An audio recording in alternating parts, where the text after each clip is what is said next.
aprender sobre fonte de alimentação chaveada da topologia flyback, você tem que assistir esse vídeo até o final, porque nele eu vou te ensinar como dividir a fonte chaveada em blocos de funcionamento, para que você então, passo a passo, possa saber a função de cada bloco, os componentes eletrônicos que estão nele e automaticamente desbravar o funcionamento desse circuito super importante que está nos diversos equipamentos do nosso dia a dia. Ou seja, está simplesmente imperdível. Então, se faz sentido para você ser faixa preta em fonte chaveada, fica até o final desse vídeo que está simplesmente show de bola. Beleza? Vamos nessa!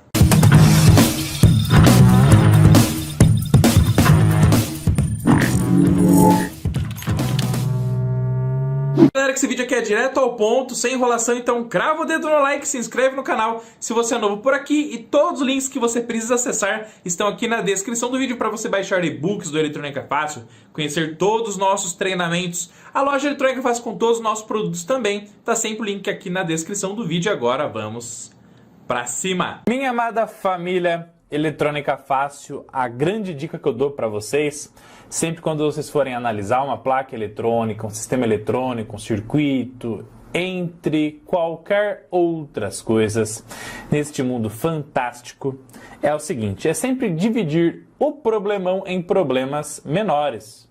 E o que é o problemão? O problemão é o circuito completo. E os problemas menores são as partes que vão compor esse circuito eletrônico. Tá bom? Então, dividir o circuito eletrônico em pedacinhos, em blocos, vai fazer com que você consiga enxergar muito mais fácil o funcionamento da sua placa eletrônica. Então, nós vamos, neste momento, de forma muito simples, fácil e prática, dividir esta fonte de alimentação chaveada em blocos de funcionamento. Então, vamos que vamos. Olha só. A primeira coisa muito importante é quando você pega uma placa eletrônica, é você achar um conector de alimentação. Porque toda fonte de alimentação ela tem uma entrada e uma saída. Então você vai ter aqui a entrada da rede elétrica, onde está marcado o que, gente? L e N, fase e neutro. Entrou a tensão aqui, aqui é a entrada e o destino é lá a saída. Perfeito? E agora nós vamos entender os blocos que estão nesse meio aqui. E que blocos são esses? Vamos lá, ó. Entrou a tensão alternada, logo do ladinho do conector de entrada de alimentação alternada, nós temos o quê? O famoso fusível. Então, se você for seguindo a trilha aqui, ó, da saída do conector de alimentação, já vem logo no nosso fusível. Tá bom? E para que serve o fusível mesmo, gente? Fusível é um dispositivo de proteção contra curto-circuito. Então, qualquer curto-circuito que aconteça aqui na nossa placa, ele vai tender a desarmar para proteger o nosso circuito de fonte de alimentação chaveada, tá? Depois do fusível, pessoal, tipicamente você vai encontrar quem? Os varistores, que são esses caras aqui, ó. E os varistores, eles são dispositivos de proteção contra surto, também chamados aí de DPS, dispositivo de proteção contra surto. Os varistores também são chamados de VDR, resistores que variam de acordo com a tensão, resistores que dependem de tensão, certo? E aí qualquer surto de tensão que vem aqui a entrar na nossa placa eletrônica a partir de uma descarga atmosférica ou outras razões, esse cara aqui tenderá a entrar em curto, fazendo esse fusível queimar propositalmente. Então, se tem surto, esse cara pega a resistência dele, que normalmente é infinita, mais de mega ohms, ele detectando a diferença de potencial brutal aqui, surto de tensão, ele entra em curto e faz o fusível queimar propositalmente, para proteger todo o restante da sua placa eletrônica e circuito eletrônico também, tá bom? Aqui também neste bloco nós temos quem, gente? Nós temos o NTC. E o NTC, ele é o cara responsável por amenizar a corrente de pico na primeira carga do capacitor quando o circuito eletrônico é alimentado. Então, muitas das vezes já aconteceu com você de você alimentar um circuito eletrônico, uma fonte de notebook, ou qualquer outra placa que quando você liga a entrada na tomada, quando você pega, liga a tomada ali, o plug 2P na tomada, sai uma faísca. Já aconteceu com você? Deixa a hashtag já aconteceu aqui no campo de comentários. E por que isso acontece? Isso acontece por causa da corrente de inrush. Porque quando o capacitor está totalmente descarregado, ele funciona como se fosse um curto-circuito. E aí quando você vai carregar ele pela primeira vez, a corrente tende a dar um pico brutal. E esse pico brutal é que faz com que gere aquela faísca lá na sua tomada. E que no decorrer do tempo, inclusive, vai oxidando ela, né? Gerando ali problemas de conexão, inclusive. Tá bom? Então, esse NTC, ele é colocado nessa etapa do circuito para quê? Para que ele, então, controle essa corrente de inrush, essa corrente de pico, essa corrente de partida do nosso sistema. Então, ele, como ele é um resistor, ele vai tender ao quê? A controlar essa corrente de carga do nosso capacitor. O pico vai continuar existindo, mas vai ser muito, muito mais suave, muito, muito menor. Tá bom? Então, alimentação, dispositivo de proteção contra curto, dispositivo de proteção contra surto, NTC, controle da corrente de pico na primeira carga do capacitor. Beleza? Inclusive, né, fica uma dica aí para vocês, um teste prático, quando vocês pegarem um equipamento, se ligar ele na tomada para energizar ele pela primeira vez, der aquela pequena faísca, você tira da tomada e liga de novo na tomada. Você vai perceber que aquela faísca já não acontece mais, porque daí o capacitor que está aqui logo depois do circuito retificador, que eu já vou falar aqui para vocês, ele já está carregado, então ele já tem uma carga. Então a corrente de inrush é muito, muito menor, tá? É que nós temos o famoso filtro de RFI, com capacitor X e o nosso querido indutor. Beleza? E esses componentes aqui, o filtro de RFI, ele tem como finalidade o que, pessoal? Eliminar ruídos elétricos e eletrônicos gerados pela própria fonte em seu funcionamento. Então, para a fonte de alimentação chaveada funcionar, ela tem aqui embaixo, ó, um circuito chaveador, um CI oscilador, ó. Tá aqui, ó, esse CIzinho é SMD. Então, ele vai chavear o nosso primário do transformador Chopra através do MOSFET, beleza? Em frequências aí de kHz. E essa frequência de chaveamento, esse chaveamento por si só, automaticamente pode gerar o que na rede elétrica de alimentação? Ruídos, interferências, certo? Então você vai ter uma deformação da senoide purinha que tinha entrado aqui na nossa placa eletrônica. Então esses ruídos não podem sair da nossa fonte. Então esses caras aqui, eles vão trabalhar para quê? Para eliminar esses ruídos gerados pelo próprio funcionamento da nossa própria fonte de alimentação chaveada, para que a gente não polua a rede da concessionária. Tá bom? Então, alimentação, proteção contra curto, surto, amenização da corrente de inrush, filtro de ruídos com filtro RFI. Logo após a saída do filtro, pessoal, toda a tensão elétrica vai ser direcionada para quem? Para a nossa ponte retificadora. E qual é a função da ponte retificadora, pessoal? Retificar significa nós transformarmos um sinal alternado aqui na entrada, de alternado para contínuo na saída. Então o sinal senoidal de entrada será convertido para um sinal contínuo de onda completa aqui na saída da nossa ponte, aqui então com polaridade fixa, tendo positivo fixo e negativo fixo. Tá bom? E aqui, automaticamente, nós estamos falando em que níveis de tensão, gente, ó.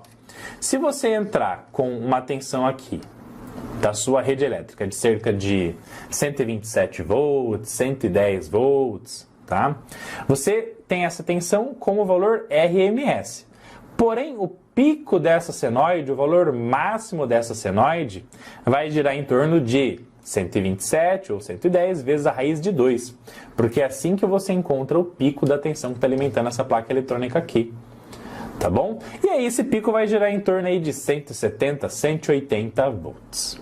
Esses 180 volts máximos, então, serão transformados de alternado para contínuo através da ponte retificadora. E então nós tenderemos a ter aqui um pico máximo positivo de 180 volts. É claro que daí essa tensão alternada entrou para retificar em onda completa em ponte. Nós vamos ter uma queda de cerca de 1.4 volts, então vai ter aqui 178 volts mais ou menos. Tá bom? Saiu essa tensão aqui, ó, fica ligado nesses dois terminais. Quem está aqui, ó, capacitor de filtro, que eu acabei de falar para vocês. É esse cara aqui que, inclusive, tem uma das maiores suportabilidades de tensão aí do circuito, ó. É por isso que esse cara aqui, então, ele tem que suportar os 400 volts, gente.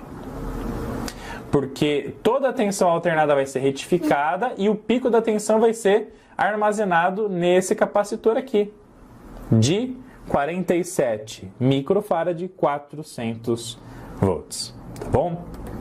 E aí, então, nesse momento, esse cara armazenaria o quê? A tensão de pico, que é o cerca de 180. Só que se você alimentar a sua placa em 220 volts aqui, ó, o que vai acontecer? 220 vezes raiz de 2 dá cerca de 310, 311 volts. E esses 311, eles vão entrar aqui no nosso querido conector de alimentação, vão ser retificados pela ponte retificadora e então filtrados por esse capacitor. Então veja que a tensão armazenada entre as suas placas começa a aumentar se você trabalhar com a rede então em 220 volts. Tá bom?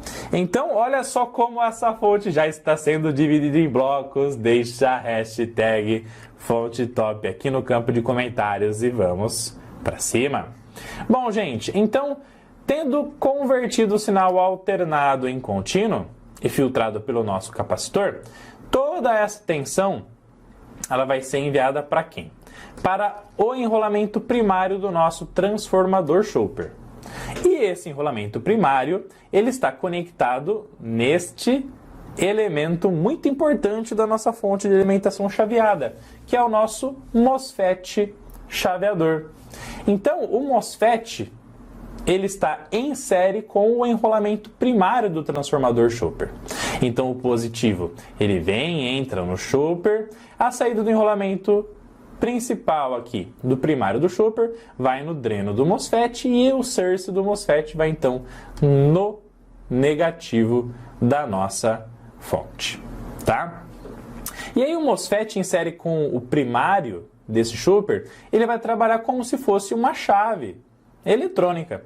E aí se o MOSFET estiver entre dreno e source como chave fechada, circula corrente elétrica pelo enrolamento primário do Chopper, gera campo eletromagnético e depois esse campo eletromagnético, essa energia eletromagnética que está armazenada no primário do Chopper, tenderá a ser repassada para o secundário, para que então essa tensão de alto nível de DDP, diferença de potencial, essa alta tensão que está no primário vai tender a ser transformada numa tensão muito menor no secundário. E aí cada caso é um caso, e já já a gente vai falar sobre isso.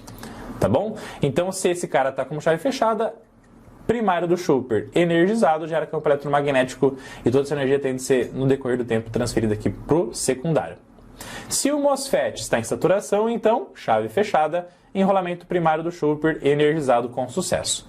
Se o MOSFET está como chave aberta, o primário não será energizado, não circula corrente, todo o campo eletromagnético armazenado tende, então, a ser enviado para a saída, para que a gente induza a tensão na saída.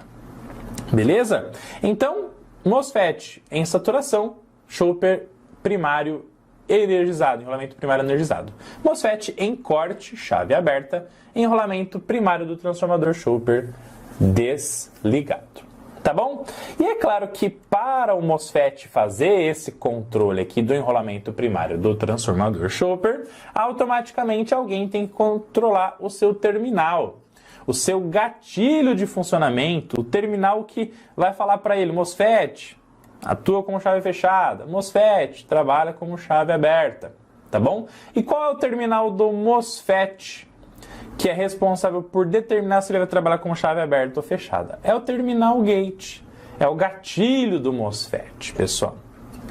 E o terminal gate do nosso MOSFET chaveador, adivinhe, ele está sendo controlado pelo nosso CI, oscilador da fonte chaveada. Então, é esse circuito integrado aqui que é responsável por mandar um sinal no gate, mandar o MOSFET trabalhar como chave fechada, energizar o primário do Chopper.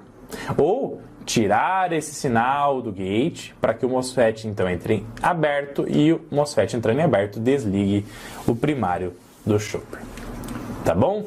Então, o MOSFET é o cara que vai suportar toda a corrente vindo do chopper e quem controla o MOSFET é o nosso CI oscilador da fonte de alimentação chaveada. Agora que você já está então desbravando aqui comigo o circuito eletrônico super simples, mas super sensacional dessa fonte chaveada, gente, é muito importante você saber o seguinte, que para que a tensão fique regulada lá na saída, esse circuito oscilador, ele vai a todo momento controlar o nosso MOSFET chaveador de forma a ele ficar mais tempo como chave fechada ou menos tempo, dependendo do que está acontecendo no nosso circuito eletrônico. E aí o nosso CI oscilador ele vai mandar um sinal para o gate do MOSFET chamado de sinal PWM. Olha só que espetacular! Modulação por largura de pulso. O sinal PWM, gente, ele tem a seguinte característica. Tipicamente, ele vai ter uma frequência de chaveamento fixa, beleza? Em vários kHz, numa altíssima frequência, que depois a gente vai medir, inclusive, com o osciloscópio, tá? E o que vai mudar no decorrer do tempo? É a largura do pulso. Então você tem o tempo em alto do sinal PWM e o tempo em baixo do sinal PWM. O tempo on e o tempo off. O tempo on, quanto maior o tempo em on, mais tempo o MOSFET controlado ficará em saturação, maior a energia eletromagnética armazenada no primário do chopper. Quanto menor o tempo em on, menor é a energia eletromagnética armazenada no primário do chopper. E quem está fazendo o controle dessa corrente é o nosso querido MOSFET chaveador. Então, se a tensão lá na saída da fonte abaixa muito, e já a gente vai falar como que o circuito detecta isso, se a tensão lá na saída abaixa muito, o que eu preciso? Preciso mandar mais ou menos energia para lá. Preciso mandar mais energia lá para a saída, concorda? Então, o que precisa acontecer com a largura do tempo em on? Aqui do nosso PWM, precisa aumentar a largura do pulso, aumentar o famoso Duty Cycle do sinal PWM. Então, o que é Duty Cycle, pessoal? Duty Cycle nada mais é do que ciclo de trabalho. E na prática, Duty Cycle é quantos por cento dessa onda PWM está gerando trabalho para que o circuito eletrônico possa transferir toda essa energia do primário para o secundário. E aí, o fato é o seguinte, que no sinal PWM, com o tempo on e tempo off, quanto maior o Duty Cycle, tipicamente maior o tempo em on desse sinal PWM. Então, o Duty Cycle de 70% significa que 70% do sinal PWM que está indo para o gate do MOSFET, que está fazendo ele trabalhar como saturação, gerando circulação de corrente para o chopper, e com isso toda essa energia vai ser transferida lá para o secundário num maior volume, numa maior intensidade, 70% desse tempo o sinal está ligando o MOSFET e 30% o sinal está em off, desligando o MOSFET através do controle do terminal gate. Beleza? Se você tem um Duty Cycle de 90%, 90% a largura está em on e apenas 10% está em off. Se você tem um Duty Cycle de 10%, 10% o tempo do PWM está em on e 90% está em off. Então, se a fonte detecta, por exemplo, que a tensão lá na saída está muito alta, o que vai acontecer? O feedback vai mostrar isso para o circuito chaveador, ele vai diminuir o Duty Cycle do nosso querido sinal PWM que controla o MOSFET, diminuindo o tempo que o MOSFET está ligado, diminui a intensidade de funcionamento do primário do chopper, diminui a tensão no secundário, abaixa essa tensão na saída e automaticamente ela volta para o nível pré-estabelecido, tipicamente, por exemplo, 12 volts, 24 volts. Aí cada fonte vai ter a sua tensão pré-determinada de saída. Tá bom? Então, esse CI é o cara que vai mandar esse PWM para o MOSFET, para que ele controle o chopper, e ele então automaticamente controlando o chopper, vai manipular a tensão de saída. Perfeito? Já a gente vai medir tudo isso aqui com o nosso querido osciloscópio da Rigol Technologies. Beleza? E aí, gente, uma coisa muito bacana, que a gente já falou, né, ó, que a fonte de alimentação chaveada está sendo dividida no bloco de alimentação, proteção contra curto, surto, controle da corrente de inrush, filtro de RFI, retificação, capacitor de filtro e estabilização de tensão, MOSFET chaveador, transformador, chopper que vai adaptar essa tensão de entrada para um valor a ser esperado lá na saída, e quem controla toda essa malha primária é o nosso querido CI oscilador, o nosso CI chaveador. Agora, quem que avisa para o CI oscilador se essa tensão tá bacana, se ela tá muito alta, se ela tá baixa? É a malha de feedback, gente. E essa malha de feedback, ela é primordial para falar para o chopper o seguinte, para falar para o chopper não, para falar para o CI oscilador o seguinte: o CI oscilador, essa tensão aqui abaixou demais, aumenta aí o PWM para que essa tensão volte a ficar no nível normal. O CI oscilador, a tensão aqui na saída subiu demais, então diminui aí o duty cycle do seu sinal PWM para gerar menos energia armazenada no primário, para diminuir a tensão induzida no secundário, então a tensão volte ao nível normal.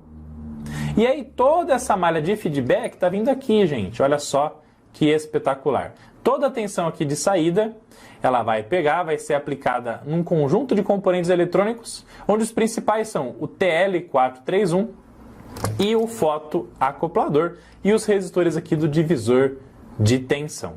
E essa tensão de saída aqui vai ser aplicada nesse divisor de tensão, vai ser aplicada junto ao TL431, que vai fazer então o nosso optoacoplador conduzir mais ou conduzir menos, e essa condução maior ou menor está sendo aplicada aqui na saída do optoacoplador, que está indo aqui para o nosso CI chaveador, e automaticamente então com esse sinal de maior condução do optoacoplador ou menor condução do optoacoplador, o LED do optoacoplador acendendo mais ou menos de acordo com o que está acontecendo aqui na tensão de saída, o transistor de saída do opto vai saturar mais ou menos, mandando esse sinal para o chaveador, e ele detectando isso, ele consegue controlar o PWM que está indo para o MOSFET para fazer então ele ficar mais tempo energizado ou menos, para controlar a tensão de saída.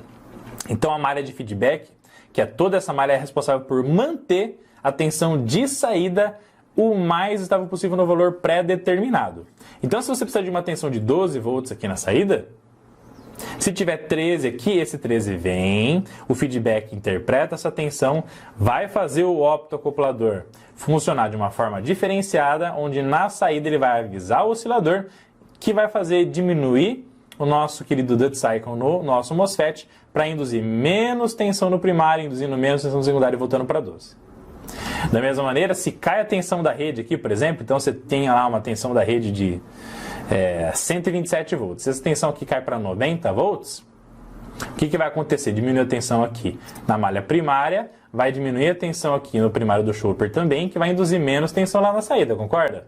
Menos tensão na saída, o feedback vai detectar essa tensão menor, que vai controlar o LED do optoacoplador, que vai mandar um sinal aqui na saída, que vai avisar o nosso oscilador, ó, tensão abaixou bruscamente, aumenta aí o duty cycle do PWM. Aumentando o duty cycle do PWM, ele vai armazena mais energia no primário, induz maior tensão no secundário, corrigindo a tensão para 12 novamente. Tudo isso aqui a gente está falando, pessoal, numa escala de tempo de microsegundos. É muito, muito rápido. Tá bom? Até esse momento dessa Masterclass, comenta eu cheguei aqui no campo de comentários. Eu preciso saber da sua participação. E também, pessoal, todos os links que você precisa acessar estão aqui na descrição do vídeo. E-books, treinamentos, produtos da loja eletronicafácil.com.br. Like e inscrição no canal. E vamos para cima que tem muito mais conteúdo sobre fonte chaveada chegando por aqui. Valeu, um abraço, tamo junto, fiquem com Deus e vamos para cima. Tchau, tchau!